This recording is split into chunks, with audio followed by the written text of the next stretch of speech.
The mail had been sitting on the table for 3 days. Norma Sutter hadn't touched it. Not the pension statement, not the bank envelope, not the folder her husband Wayne used to keep his important papers in, the one with the rubber band around it that she used to tease him about every tax season.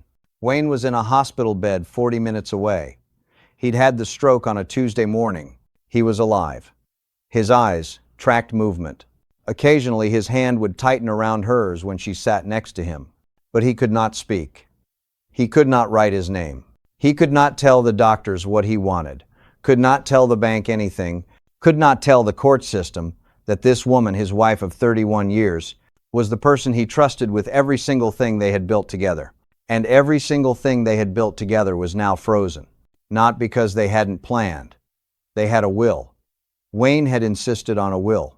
He'd driven to an attorney's office 11 years ago, signed the papers, brought the folder home, put the rubber band around it, and told Norma, "We're covered." They were not covered. It was already too late. A will only works after a person dies.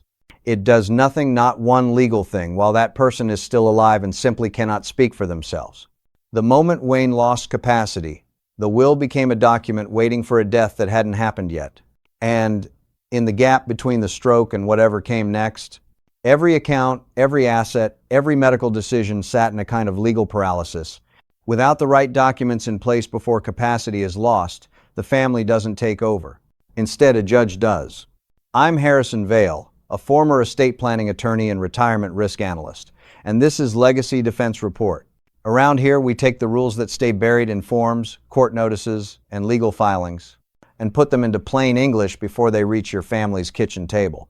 If you are not subscribed yet, hit that button now, and drop a comment telling me where you are watching from. I read every single one. Now keep Norma's situation in your mind, because what happened to her family is not unusual. It is not a worst-case edge case. It is what happens to families every week in every state in this country, when the wrong documents are missing at the wrong moment. Here is what most families get wrong about incapacity planning. They confuse it with death planning. They get a will, they feel responsible, and they move on. But incapacity is not death. It is the gap before death.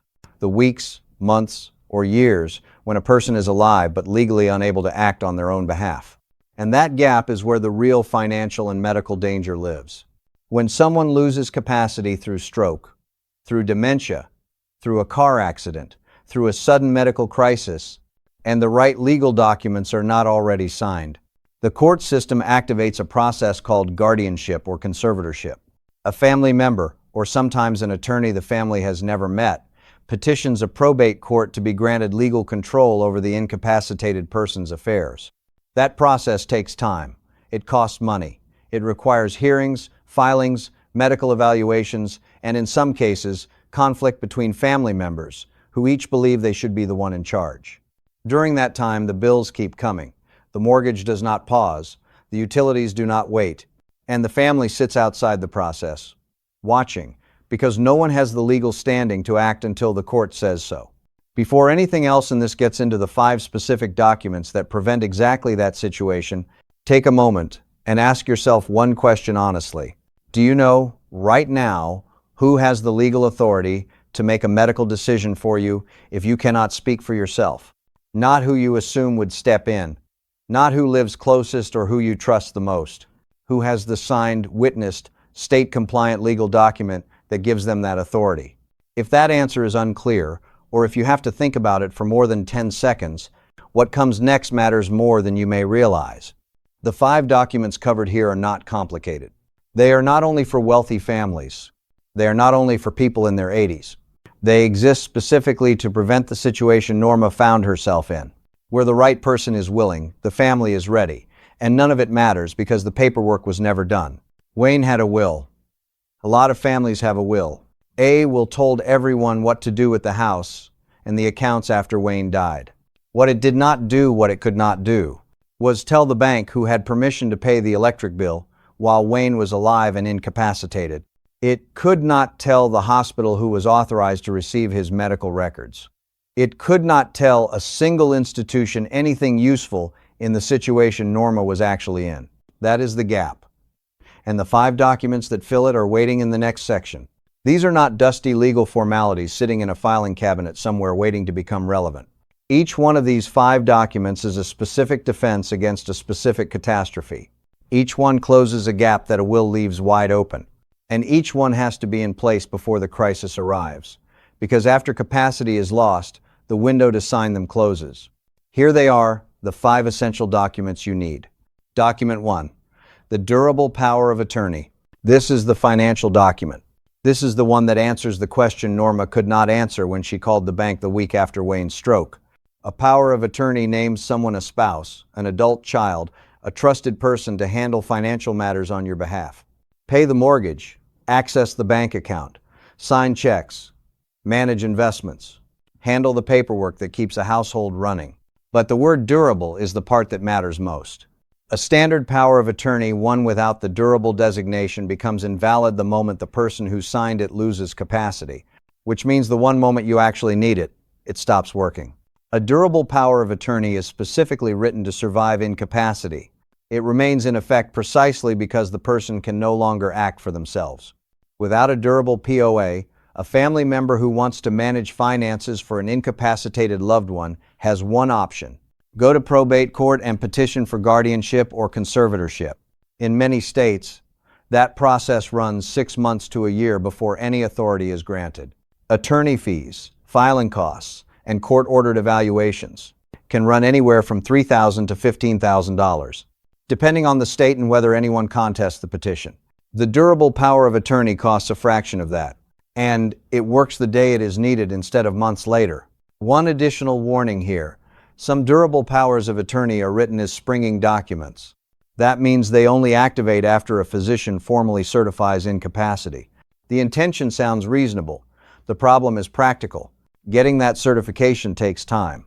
During a medical crisis, with doctors managing urgent care and paperwork moving slowly, the delay between incapacity and usable legal authority can leave the family frozen at the exact moment they need to move. An immediately effective durable POA, one that is active the day it is signed, removes that delay entirely. It does require trusting the person named, but that is a conversation worth having with an attorney before the document is drafted.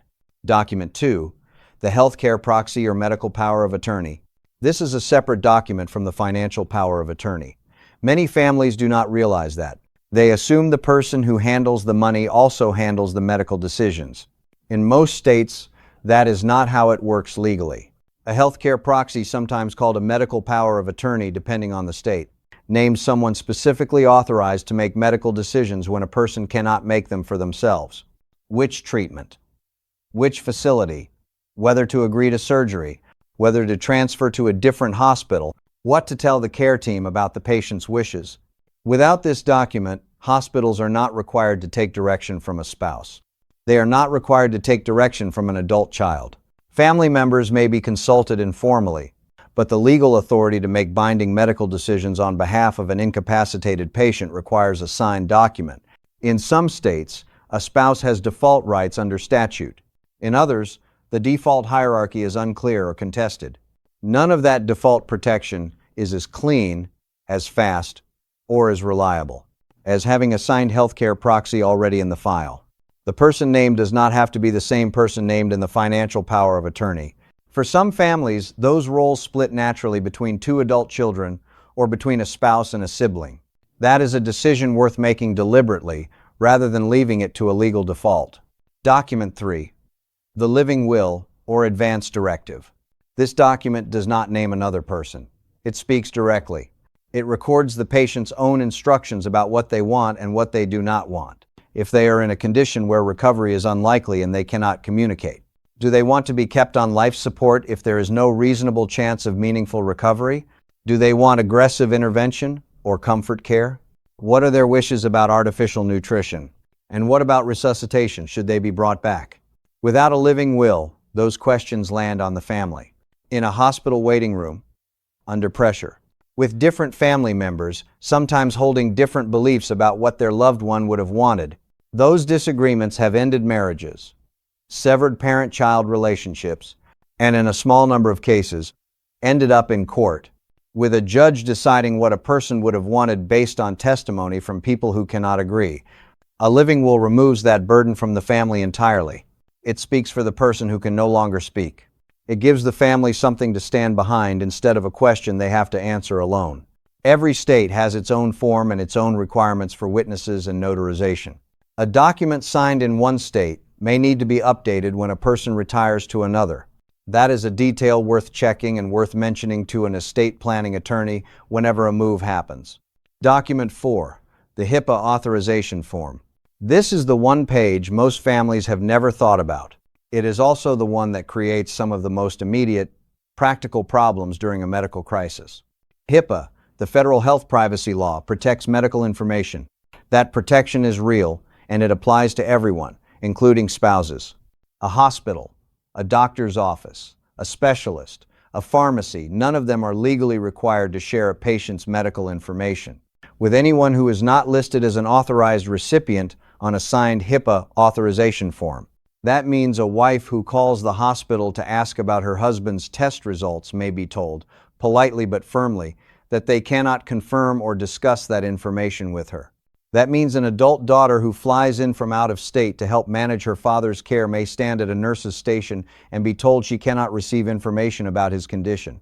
This is not a hypothetical. This happens. It happens regularly in ordinary hospitals to ordinary families who assumed that being a spouse or a child was enough. The HIPAA authorization form is one page. It takes minutes to sign. It names the specific individuals who are permitted to receive medical information. And without it, even the most loving, involved, trusted family member hits a legal wall at the moment they need information the most. Document 5. A revocable living trust with incapacity provisions. Not every family needs a full revocable living trust. But if there is a home, a retirement account, a brokerage account, or savings worth protecting, a trust with the right incapacity language can do something none of the other 4 documents can do on their own. A revocable living trust holds assets in the name of the trust, rather than in the name of the individual. When the trust is drafted correctly, it names a successor trustee, the person who steps in to manage those assets when the original trustee cannot. And it defines what cannot means, typically a written certification from 1 or 2 physicians that the person has lost capacity. The moment that certification exists, the successor trustee has legal authority to manage every asset inside the trust. Pay the bills, handle investments, protect the home, keep the household running, no court petition, no waiting period, no judge who has never met the family deciding who should be in charge. There is one critical warning about trusts that cannot be skipped. A trust that was created but never funded is essentially an empty folder with a legal title. Funding a trust means retitling assets into the trust's name. The house, the bank accounts, and all of your brokerage accounts. If the home is still titled in Wayne and Norma Sutter's individual names rather than in the name of their trust, that home does not get the protection the trust was designed to provide. It passes through probate as if the trust never existed. Ask yourself this directly. If you have a trust, do you know whether your home is currently titled in the trust's name or still in yours personally? Do you know whether your bank accounts are held inside the trust or outside it? If that answer is uncertain, a 15-minute conversation with the attorney who drafted the trust or a new one can clarify it. That conversation is worth making before a stroke, a diagnosis, or an accident makes it impossible to have. 5 documents, each one protecting against a different failure point, each one costing a fraction of what it costs to go to court without them. The next section covers where these documents break down, because having them is not always enough if they were drafted wrong, signed in the wrong state, or left sitting incomplete for the last decade. Having the documents is not the same as having protection. That is the part nobody warns families about. The attorney visit happened. The folder exists. The rubber band is around it. And the family walks away feeling the way Wayne Sutter felt 11 years ago when he drove home from that office covered, responsible, finished with that particular worry. But documents can fail. They fail quietly. They fail on a technicality. They fail because the world changed after they were signed and nobody went back to update them. They fail because the asset they were supposed to protect was never actually connected to them. And they fail at the worst possible moment when a family is already managing a crisis and has no time to fix paperwork. Here are the specific ways these 5 documents break down, and why each one is worth auditing before the moment arrives. Failure point 1. The old power of attorney the bank will not accept. A durable power of attorney signed in 2006 is still a legal document.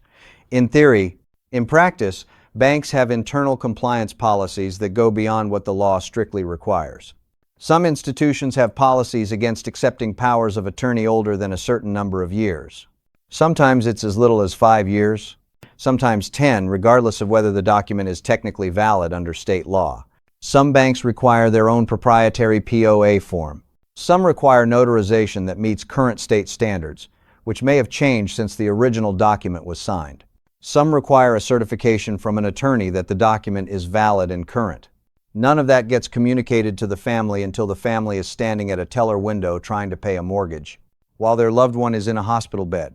The practical fix is straightforward. If a durable POA is more than 5 years old, have it reviewed. If there has been a move to a different state, have it reviewed. If the person originally named has died, become estranged, or is no longer the right choice, have it updated. A refreshed, state-compliant, durable POA drafted within the last few years will face far fewer institutional obstacles than a document that predates the current administration. Failure point 2. The springing POA that springs too slowly. This was covered briefly in the last section but deserves a fuller look because it catches families off guard in real time. A springing power of attorney sits dormant until a triggering event activates it. Usually a physician's certification that the principal has lost capacity. The intent is protective. Some people feel uncomfortable signing a document that gives another person immediate financial authority over their affairs, so the springing mechanism feels like a safeguard. The problem is the gap between incapacity and certification. A person has a stroke on a Tuesday. The family calls the bank on Wednesday. The bank asks for the physician's certification required to activate the springing POA. The physician is managing the patient's acute care. The paperwork request goes to medical records. Medical records has a processing queue. The certification arrives 7 business days later. During those 7 days, automatic payments may fail. A mortgage may miss its grace period. An investment account may sit exposed during a market event the family cannot respond to. A property tax deadline may pass. 7 days sounds manageable until it is happening to a family that is simultaneously managing a medical crisis, traveling, coordinating care, and trying to keep a household running from a hospital waiting room. An immediately effective durable POA removes that delay entirely. The trade-off is trusting the named agent completely from the moment of signing. For most families, with the right person named, that trade-off is worth making. It is a conversation to have explicitly with the drafting attorney. Failure point 3. The beneficiary designation that overrides everything. This is the trap that surprises families the most because it operates completely outside the will and completely outside the trust. Retirement accounts IRAs, 401ks, 403bs pass to whoever is named on the beneficiary designation form. Life insurance passes to whoever is named on the beneficiary designation form. Payable on death bank accounts pass to whoever is named on the form. These assets do not go through probate. They do not follow the will. They do not follow the trust. They go directly to the named beneficiary, regardless of what any other document says. That means if an IRA still names an ex-spouse from a divorce 15 years ago, that ex-spouse receives the account. A will that says otherwise does not change it. A trust that says otherwise does not change it. The beneficiary form controls. It also means that if a beneficiary designation names someone who died before the account holder, a parent, a sibling, a first spouse, and no contingent beneficiary was ever named, that account may go directly into the estate and pass through probate as if no planning had been done at all. Check every beneficiary designation currently on file, not from memory. Pull the actual forms from the actual institution, the IRA custodian, the 401 plan administrator, the insurance company. Confirm the primary beneficiary is the intended person. Confirm a contingent beneficiary is named. Confirm the named individuals are still alive and still the right choice. This review takes an afternoon. Skipping it can send a retirement account worth hundreds of thousands of dollars somewhere the account holder never intended. Failure point 4. The HIPAA form that was never signed. The previous section explained what a HIPAA authorization form does. This is about what happens in the specific moment it is missing. A retired school teacher, call her Anita Kepler, 71 years old, widowed, living alone in a house outside Columbus, has a fall.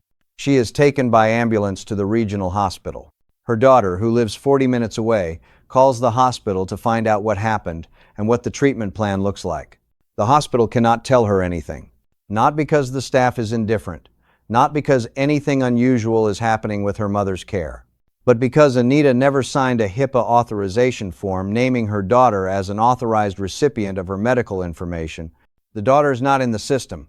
The law does not allow the hospital to confirm or discuss the patient's condition with an unauthorized caller, regardless of the relationship. The daughter gets in the car and drives to the hospital.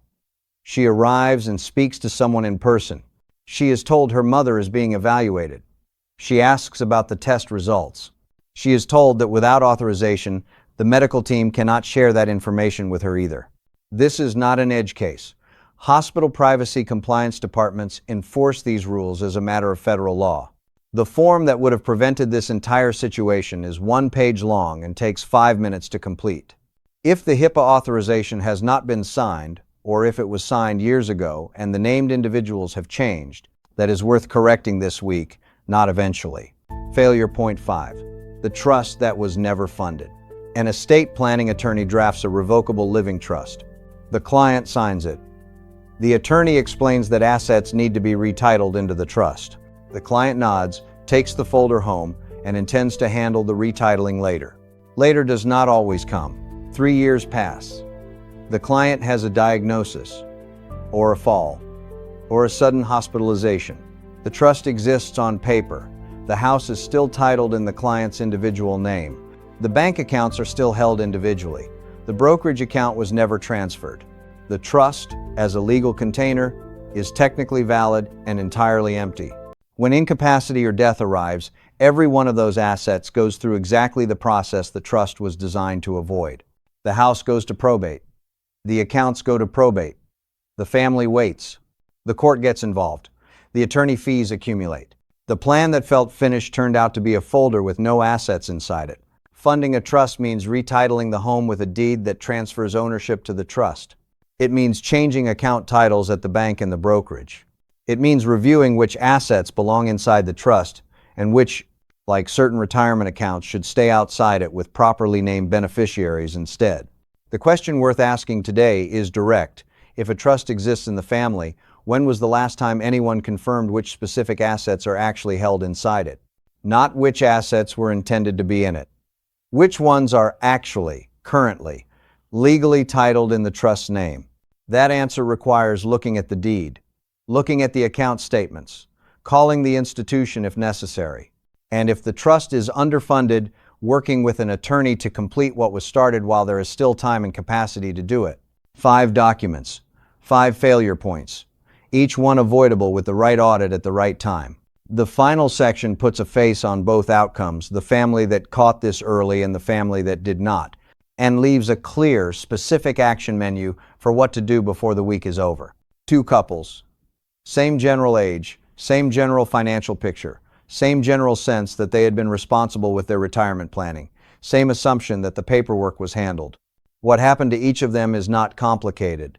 It is not dramatic. It is just the difference between acting early and waiting, and that difference, measured in real dollars and real family strain, is larger than most people expect until they are inside it. The first couple. Here is their story. Glenn and Joanne Rourke sat down with an estate planning attorney when Glenn was 68. Not because anything was wrong. Not because a diagnosis had arrived or a crisis had forced the conversation. They went because their accountant mentioned it during a tax review, and Glenn, who had spent 30 years as a plant manager and understood the cost of deferred maintenance, decided that waiting made no sense. They left that office with all 5 documents in place. Durable powers of attorney for both of them. Immediately effective. Healthcare proxies naming each other as primary and their eldest son as backup. Living wills that spelled out their wishes in plain language. HIPAA authorization forms that named their son and their daughter. And a revocable living trust with incapacity provisions funded, meaning the house was retitled, the bank accounts were moved, the brokerage account was transferred. Their attorney sent them a funding checklist. They completed it within 60 days of signing.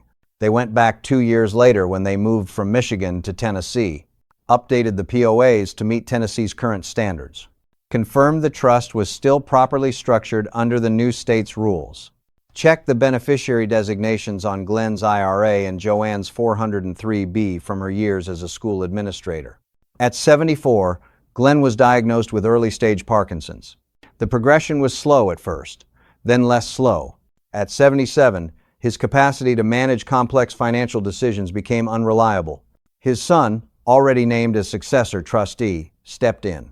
No court petition, no waiting period, no probate judge reviewing the family's finances. The bills were paid. The investments were managed. The household kept running. Joanne did not have to hire an attorney to explain to a judge why she should be allowed to access money from accounts. She and her husband had built together over 5 decades. She had a document that already answered that question.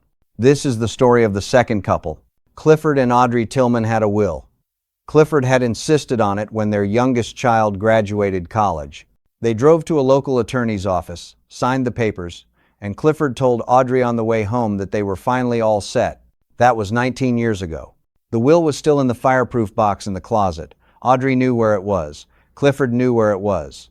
Neither of them had opened the box in years. There was no durable power of attorney, no healthcare proxy, no living will, no HIPAA form, no trust. The house was titled in both their names, which felt like protection because it meant neither of them could sell it without the other's signature. The IRA still named Clifford's mother as the primary beneficiary. She had died in 2014. There was no contingent beneficiary listed. At 76, Clifford had a cerebral hemorrhage during a morning walk. He was found by a neighbor. He survived, but the damage was significant. He could not sign documents. He could not communicate reliably. He could not participate in any legal process. Audrey called the bank the next morning to confirm she could access their joint checking account for immediate expenses.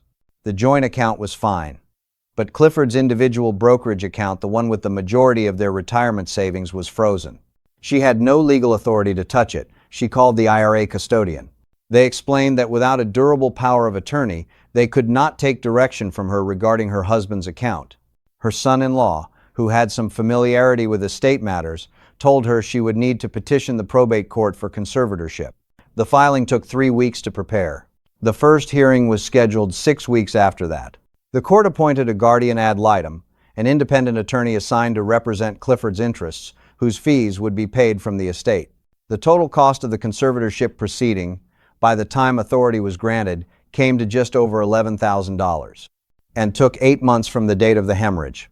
During those 8 months, Audrey managed on the joint checking account, borrowed from her daughter twice, and watched investment decisions go unmade in an account she could see on a paper statement but could not touch.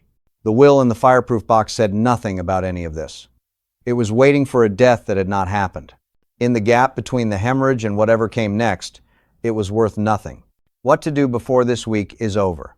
Not eventually, not after the holidays, not when things slow down. This week. Step 1. Pull out whatever documents currently exist. The will. Anything labeled power of attorney. Anything from an estate planning attorney. Anything in the fireproof box or the folder with the rubber band around it. Read the dates. Read who is named. Confirm those people are still alive, still trusted, still the right choice. Step 2. Call an estate planning attorney and ask specifically for a capacity planning review. Not a general estate review. Ask whether a durable power of attorney is in place and current. Ask whether a healthcare proxy meets the current state's requirements. Ask whether a living will reflect actual wishes. Ask whether a HIPAA authorization form exists. Ask whether a trust has been properly funded. Step 3. Pull every beneficiary designation currently on file. Call the IRA custodian. Call the 401 plan administrator. Call the life insurance company. Do not rely on memory or old paperwork. Get confirmation in writing of who is currently named as primary beneficiary and who is named as contingent. If any designation names someone who has died, or an ex-spouse, or nobody at all, fix it before the end of the month. Step 4. If a trust exists, confirm which specific assets are currently titled in the trust's name. Ask for the deed on the home. Look at the account titling on bank and brokerage statements. If assets were intended to go into the trust but were never transferred, contact the attorney and complete the funding. Step 5. Tell the people who are named in these documents where the documents are. Not someday. Now, an adult child named as successor trustee who does not know where the trust document is kept cannot help in a crisis. The documents need to exist, and the right people need to know where to find them. The 5 documents covered here: a durable power of attorney, a healthcare proxy, a living will, a HIPAA authorization form, and a funded trust cost somewhere between a few hundred and a few $1,000s to put in place correctly, depending on complexity and state. A conservatorship or guardianship proceeding costs that and more, takes months, and hands control of the process to a court that does not know the family, does not know the wishes, and is not designed to move quickly. The only variable is timing. Glenn Rourke acted at 68 because deferred maintenance made no sense to him. When the diagnosis came at 74, his family was already protected. The documents were current. The trust was funded. The people who needed authority had it. Clifford Tillman had a will from 19 years ago and a frozen brokerage account, and a probate judge making decisions about a family he had never heard of before the petition landed on his desk. Both men did what felt responsible at the time. The difference was not intention. The difference was not love for their families or seriousness about planning. The difference was 5 documents, signed, current, funded, and in place before the moment arrived when nothing could be added or changed. The window to act is open right now. Do not leave it to a judge. If this reached someone who needed it, share it with the person in your family who handles these conversations. Subscribe to Legacy Defense Report for more. And drop a comment below, telling me where you are watching from and whether you have all 5 of these documents already in place.